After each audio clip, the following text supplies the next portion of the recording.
नमस्कार दोस्तों, खबर मध्य प्रदेश से है। मध्य प्रदेश में जो नर्सिंग का मामला चल रहा है उस कड़ी में कुछ ऐसी जानकारियाँ जो आप लोगों को देना है, जिसमें आपको पता होगा कि मध्य प्रदेश में लगातार अलग अलग जो संगठन हैं उनके द्वारा वहाँ पे धरना प्रदर्शन और आंदोलन किए जा रहे हैं। उसके बावजूद भी मध्य प्रदेश सरकार की तरफ से नर्सिंग मामलों में कोई भी बयान या कोई भी जो एक एक्शन होता है वो वहाँ पे देखने को नहीं मिल रहा है। तो ये वीडियो हम इसीलिए कर रहे हैं कि कुछ लोगों का कहना है कि आंदोलन किया जाए, ठीक है, और आंदोलन से जो है कुछ फ़ायदा मिलेगा। तो हम आपको बताते हैं कि किस लेवल पे वहाँ पे आंदोलन हो रहे हैं। उसके बावजूद भी आप सोचिए कि मध्य प्रदेश सरकार ना काउंसिल को कोई निर्देश देता है और ना ही जो स्पीड एक होना चाहिए, स्पीडी ट्रायल जिसे आप कहते हैं, कि जो मामला है उसको जल्द से जल्द निपटाया जाए। क्योंकि आप समझ सकते हैं कि इस मामलों में आप सीबीआई को इन्वॉल्व किए हैं, हाई कोर्ट सुप्रीम कोर्ट तक का इसमें इन्वॉल्वमेंट है। उसके बाद भी जो मैटर है वो अभी तक जस के तस बना हुआ है। और जस से तस बनने का सबसे बड़ा रीज़न है कि जितने सारे कॉलेज हैं वो कॉलेज किसी आम आदमी का नहीं है। वो कॉलेज, सारे के सारे कॉलेज, ऑलमोस्ट 90% जो कॉलेज है वो सब के सब किसी नेता या किसी बड़े पदाधिकारी या किसी बड़े लोगों का है, जिसके वजह से उसके ऊपर एक्शन लेना थोड़ा सा मुश्किल लग रहा है। और हाई कोर्ट जिस प्रकार से इस केस में सुनवाई कर रहा है उससे तो लगता है कि अगर 10 साल भी यह केस चले तो भी इस केस में कोई निर्णय नहीं आएगा, ठीक है। और आपको पता होगा एक और बात, जो कि अनीता चांद, आप लोग जानते होंगे, जो पहले की रजिस्ट्रार है, ये खुलेआम वहाँ पे भ्रष्टाचार, वहाँ पे जो अनियमितता है वो करके जब लास्टली इसका निलंबन हुआ तब जा करके ये मामला थोड़ा सा शांत हुआ था। तो अनीता चांद का निलंबन के बाद अनीता चांद जो पूर्व रजिस्ट्रार है, अभी जस्ट पहले, यानी कि आप के रावत को आने से पहले जो रजिस्ट्रार थी मध्य प्रदेश में, वो अनीता चांद थी। आपको पता होगा कि इनके द्वारा काउंसिल में, मध्य प्रदेश नर्सिंग काउंसिल में बड़े रूप से जो है एक, समझिए कि बिना किसी डर का इन्होंने वहाँ के सीसीटीवी को गायब किया, वहाँ के जो सीबीआई के रिपोर्ट थे उनको गायब किया, और मनमाने तरीके से सत्र 2022 का जो कॉलेज अनसुटेबल था उन्हें भी एनरोलमेंट के लिए पोर्टल खोल दिया।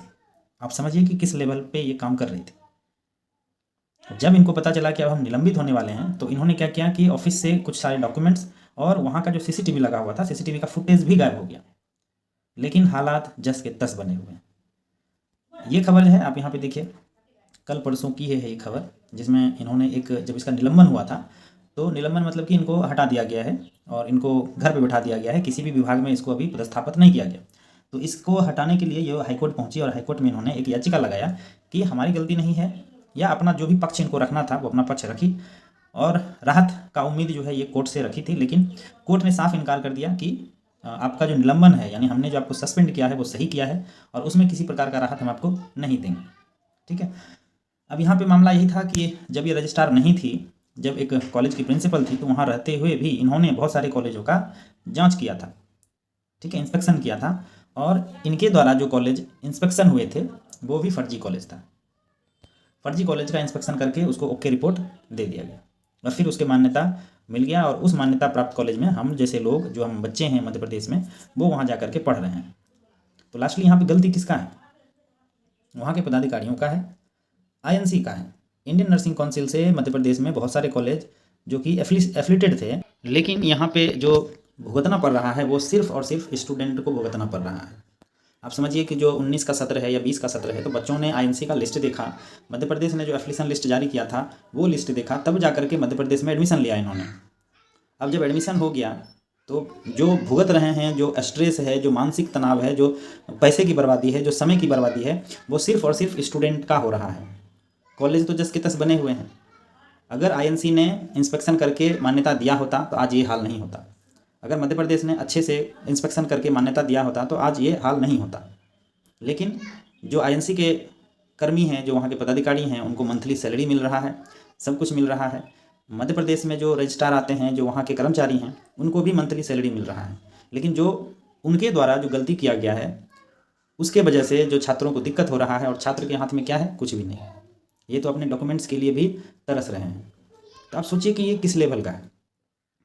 अनीता चांद ने एक लगाया था पिटीशन, जो कि यहाँ पे देख सकते हैं आप, रिट पिटीशन था 7769, ठीक है, जो कि अनीता चांद versus state of Madhya Pradesh था। तो कोर्ट ने मना कर दिया, साफ मना कर दिया। हालांकि इनको एक समय दिया था कि आप अपना जो पक्ष है आप उसे रखिए, लेकिन निलंबन आपका वापस नहीं होगा। ठीक है, इस प्रकार से इस ऑर्डर में लिखा हुआ है। बाकी वहाँ का जो हाल है वो बिल्कुल ऐसा बुरा हाल है कि ना वहाँ का चिकित्सा शिक्षा मंत्री कुछ बोलता है, ना वहाँ के जो पदाधिकारी हैं वो कुछ बोलता है, जबकि इतना बड़ा मैटर होने के बाद भी वहाँ के मुख्यमंत्री चुप्पी साधे हुए हैं। ठीक है, आप वहाँ पे लगातार जो है प्रदर्शन हो रहे हैं, आंदोलन हो रहे हैं, उसके बाद भी किसी का एक बयान नहीं आना यही दर्शाता है कि आप कुछ भी कर लो, जब तक ये मामला कोर्ट में है कोई भी सरकार या कोई भी पदाधिकारी या कोई भी संस्था आपका मदद नहीं करेगा। ठीक है, साफ ये बात मान लो आप। लेकिन दिक्कत क्या है कि ये लोग कोर्ट को इन्फ्लुएंस नहीं कर सकते। लेकिन ये भी सही है बात कि कोर्ट ने जिसके लिए ऑर्डर दिया है, जैसे कि परीक्षा लेने के लिए या फिर रिजल्ट देने के लिए, तो उसमें भी ये लोग जो है सक्षम नहीं है। रिजल्ट देने में, एग्ज़ाम लेने में भी जबकि कोर्ट से सारा कुछ अलाउ है कि आप एग्ज़ाम ले सकते हैं, रिजल्ट दे सकते हैं, सब कुछ, उसके बाद भी इनसे एक काम नहीं होता। तो ये बहुत बड़ा नाकामी है मध्य प्रदेश में पदाधिकारियों का, वहाँ के जो रजिस्ट्रार हैं, जो एग्ज़ाम कंट्रोलर हैं, सबका एक नाकामी है। बैठे बैठे पैसा लेना है, सैलरी लेना है, लेकिन काम कुछ नहीं करना है। जिस तरह से वहाँ पे कॉलेजों का हाल है आप समझ सकते हैं। क्या ही करें, हम इतना सारा वीडियो बना दिए हैं, इतना सब कुछ हो गया है, केस तक लगा दिए हैं, उसके बाद भी जो चीज़ें हैं वो जस के तस पड़ा हुआ है। नर्सिंग घोटाले का बड़ा साइड इफेक्ट 2025 में हो रही है 2020 की परीक्षा। आप समझ सकते हैं 5 साल ज़िंदगी का बर्बाद हो जाना कितनी बड़ी बात है। लेकिन क्या कर सकते हैं। अब देखिए यहाँ पे नर्सिंग काउंसिल में इसका पॉइंट देखिएगा, नर्सिंग काउंसिल से नहीं आई है लिस्ट जिसकी वजह से एग्ज़ाम नहीं हो रहा है। तो नर्सिंग काउंसिल भैया एग्ज़ाम के लिए तो आपको कोर्ट ने मना नहीं किया है, तो फिर किसकी ये लापरवाही है जिसकी वजह से लिस्ट आप तैयार नहीं कर पा रहे।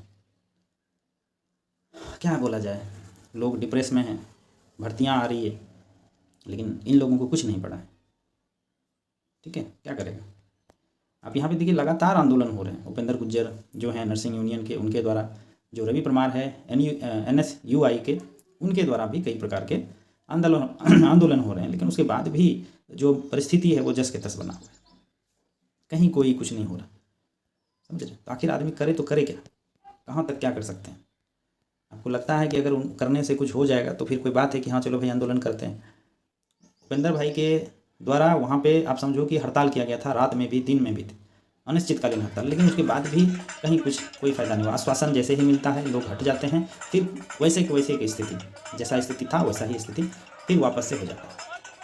नर्सिंग छात्र का छात्रवृत्ति, परीक्षा, रिजल्ट और अन्य मांग में आप जानते होंगे प्रोविजनल NOC का है, माइग्रेशन का है और सारी चीज़ें हैं, लेकिन कहीं कुछ नहीं हो रहा। ये शुरू से ही इस केस में जो है ना, एक तो केस लगाने वाले ने जो PIL लगाया था वो क्या सोच के लगाया था ये नहीं पता, लेकिन दूसरी बात, ये केस जब इतना लंबा खिंचता गया उसका सबसे बड़ा कारण है इसमें CBI का इन्वॉल्वमेंट। जैसे ही CBI इसमें इन्वॉल्व हुई, केस लंबा होता गया, लोग जो इसमें जुड़े हुए हैं वो जिम्मेदारी से काम नहीं करते हैं, उसके बाद भी कोर्ट को इससे कोई मतलब नहीं है, डेट पे डेट देते रहे हैं और मामला जो है खिंचता चला आया है। अभी 4 साल 5 साल हो गए इस मामले को, लेकिन एक चीज़ भी बदलाव नहीं हुआ है, जस के तस पड़ा हुआ। इवन आप 2025 जो फ्रेश ईयर है 2024 का 25 का, उसका भी हाल वही है। एडमिशन हुआ नहीं हुआ, काउंसलिंग हुआ नहीं हुआ, अभी भी किसी को कुछ नहीं पता है। तो एक चीज़ वहाँ पे सही से नहीं हो रहा है, लेकिन जो सरकार है, जो पदाधिकारी हैं, उनका एक बयान नहीं आता है कि क्या होना चाहिए क्या नहीं होना चाहिए। क्यों? क्योंकि मामला कोर्ट में है। मामला कोर्ट में होने की वजह से कोई इस पर बोलने से बचता है, किसी को नहीं मतलब है कि हम कोर्ट के अगेंस्ट में बोलें। सबसे ज़्यादा जो लॉस यहाँ में है इस मामले में वो है छात्र, सब तरफ से। लेकिन जो इसमें लोग जुड़े हैं, पदाधिकारी को सैलरी मिल रहा है, एडवोकेट को अपना फीस मिल रहा है, जज को अपना सैलरी मिल रहा है, कॉलेज को किसी ना किसी प्रकार से फीस तो ले ही रहा है वो, लेकिन क्या कर सकते हैं।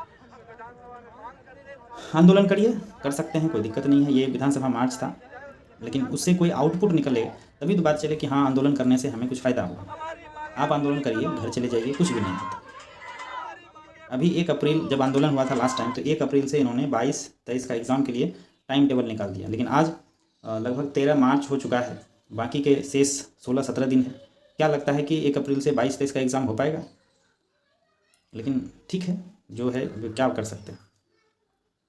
कांग्रेस हमेशा से साथ में है, रवि परमार जो NSUI के अध्यक्ष हैं वो लगे हुए हैं, लेकिन उम्मीद तो हम लोग सबसे करते हैं, कोई भी आकर के हम लोगों का मदद कर सकता है।